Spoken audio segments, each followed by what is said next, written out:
Sa mundo ng tennis, maagang umexit si Filipina tennis star Alex Ayala sa round of 32 ng WTA 250 Japan Open. Bagaman may ilang magagandang rallies na naigang matinding serve at agresibong laro ng kalaban ni Ayala mula sa Czech dahilan para malaglag ang Filipino pride. Ang mga detalye sa report ni Matchpoint, Mili Borja.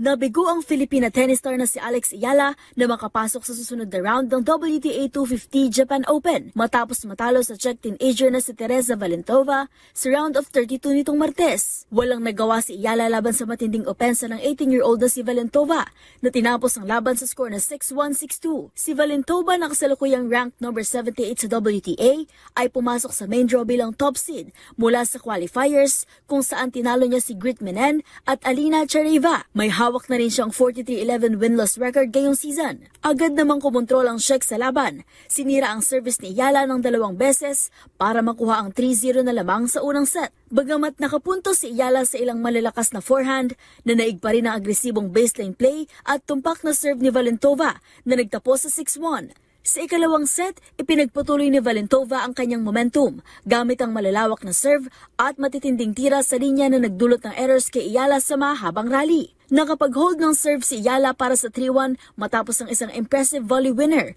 ngunit muling kumalas si Valentova at tinapos ang laban sa 6-2. Patuloy namang magpupursige si Ayala sa kanyang WTA Tour campaign at nakatakdang lumaban sa mga susunod na torneo sa Asia bilang bahagi ng kanyang hangaring umangat sa world rankings. At sa mga latest updates sa mundo ng sports, para sa MBC TV Network News, ito si Mili Borja ng DZRH TV, una sa Pilipinas, una sa Pilipino.